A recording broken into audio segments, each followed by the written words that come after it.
Velhice. Os jovens se cansam e se fatigam, e os moços de exaustos caem. Mas os que esperam no Senhor renovam as suas forças, sobem com asas como águias, correm e não se cansam, caminham e não se fatigam. Isaías 40, 30 e 31. Tenho aprendido que a velhice não envolve apenas a contagem crescente de velhinhas no bolo, mas tem a ver também com o estado interior, uma visão sobre a estética enrugada da própria alma. É óbvio que o desgaste físico é inegável, sendo impossível comparar o desempenho e a força do organismo de um jovem com a de um idoso. Contudo, há idosos que vivem excelentemente bem, mesmo carregando o pesado fardo imposto por muitos anos, ao passo que há jovens que vivem amargurados e depressivos, mostrando a força de velhos ainda no esplendor da idade, cheirando ainda talco de nenê. Qual é o motivo disso? Certamente, temperamento e a incidência maior de problemas interferem diretamente na disposição interior de cada um. Porém, seriam tais coisas realmente determinantes para impor a velhice como estado de espírito? A idade avançada não significa depressão. Todavia, esta sempre estará de braço dado com a velhice da alma. É curioso como refletimos no espírito algo que lhe é totalmente alheio.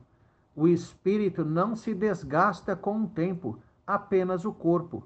Como, pois, transferimos à alma algo que é peculiar apenas ao corpo? Essa velhice da alma é danosa e pecaminosa. Ela ocorre quando nos deixamos levar por um senso de obsolescência, como se já estivéssemos completamente ultrapassados e inúteis. Por incrível que pareça, como já disse, tal sentimento não afeta apenas aqueles que têm muita história para contar.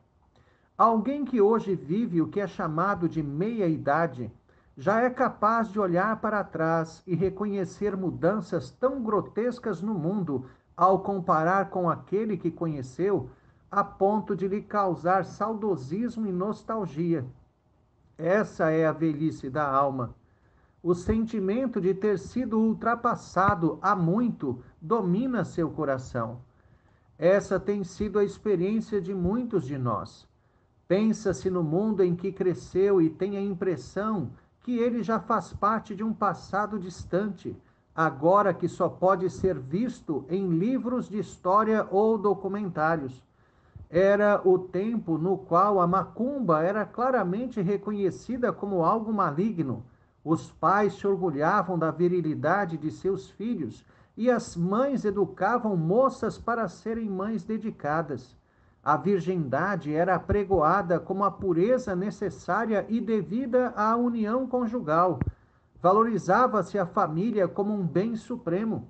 Na sociedade, havia honra e se prezava enormemente o cumprimento de uma palavra dada, sem a qual não se tinha hombridade. Os filhos obedeciam seus pais, aprendendo a interpretar até olhares e gestos. Nas igrejas havia culto solene, pregações profundas e poderosas de pastores bem preparados e ênfase no ensino das Escrituras. Crentes, não raro, andavam quilômetros para ir à igreja no domingo, não poupando esforços para alimentar sua fé. Certamente, os problemas que vemos hoje também eram vistos naqueles dias, mas em escala muito menor. Devido à sociedade prezar pelas virtudes cristãs naquela época, os erros não eram aceitos nem estimulados, nem recebiam chancela social como acontece atualmente. A consequência de ser infectado por uma nostalgia profunda é se sentir como um alienígena, habitante de um mundo distante, se não no espaço, no tempo. Contudo, embora seja uma realidade que o mundo mudou radicalmente em seus valores e conceitos nas últimas décadas, não podemos viver do passado. A nostalgia pode nos escravizar aos tempos antigos, roubando-nos as perspectivas e expectativas do presente e do futuro. Precisamos ser realistas, mas sem jamais desanimar. Que o mundo está em completa derrocada ética e moral não é novidade. Mesmo as Escrituras já antecipavam esse tempo. Precisamos lutar pelos valores cristãos para restabelecê-los em nossa época. É provável que não tenhamos sucesso, o que não deve nos roubar o empenho e a dedicação. É a nossa parte a fazer. O paganismo está renascendo e o que temos visto na sociedade é exatamente o seu reflexo.